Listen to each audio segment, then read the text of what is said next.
Welcome to Pathways of Blessings Network. We are delighted to have you join us today.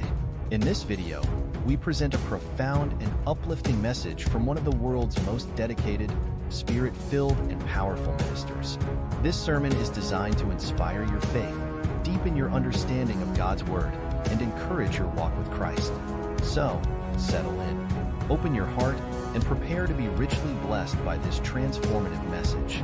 Enjoy and let the blessings flow. Men are afraid. All right? One of a man's greatest fear is about him being able to be the man that you want him to be. You need to understand this. Most men are afraid that they won't meet up to the standard you have, or the standard you have of them. All right, that they won't be the man that they should be. It terrifies most men. That's why men are so work-oriented. Their greatest fear, if you see where they put their attention, it shows what their greatest fear is. Their greatest fear is in losing their position as the head of the home, losing their position as the provider of the home. All right, I know there's some lazy men out there. I'm talking about normal sane men here. Most men are afraid not to be able to provide the kind of comfort, not to be able to provide the kind of leadership that you deserve. So they're terrified about that. They're terrified about that, how the future will turn out. Will they be able to have all the money? Will they be able to provide for you? Will they be able to provide for the kids?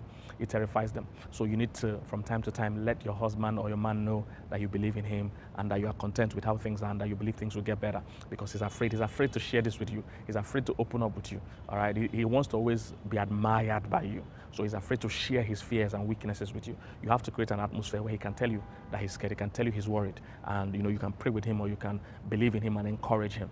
Most men are like that. They totally want to continuously be admired by you. It's one of the greatest needs of men, to be admired by you.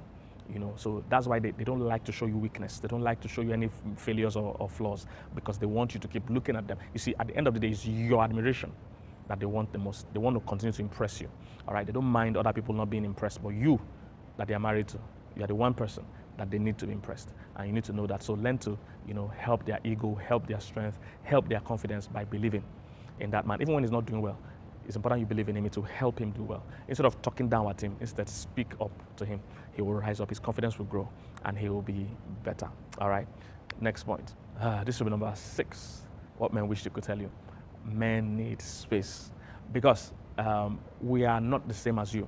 So for instance, when a woman is tired, she's replenished by emotional intimacy. So she wants to talk to her loved one. She wants to talk to her romantic significant other. She wants to connect with somebody she's in love with. That's how she's replenished. For men, it's totally opposite. Men need space because emotional intimacy drains us most times.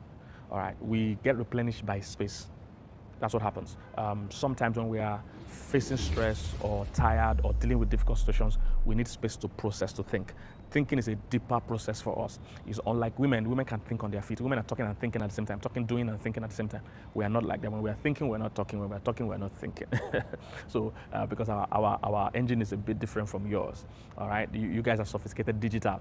Men are analog. So, everything is shut down when we are thinking. So we need space. We get replenished with space. I believe also it's because I said in my book, Pink and Blue, that one of the reasons why this is so is that when Adam was in the garden, he was probably alone for a long time. So he wasn't used to companionship.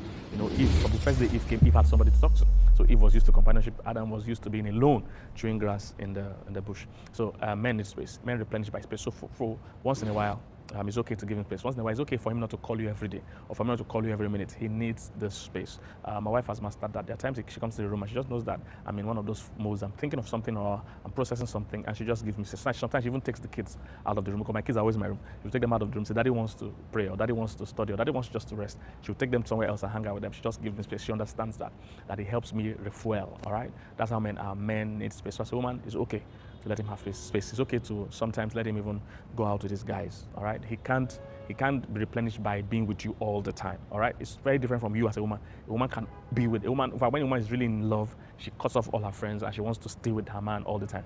For men, it's totally different. Even though he's in love with you, he still wants to. He needs space from you to be good for you. I don't know if you understand that. All right. So, next point. This one is serious.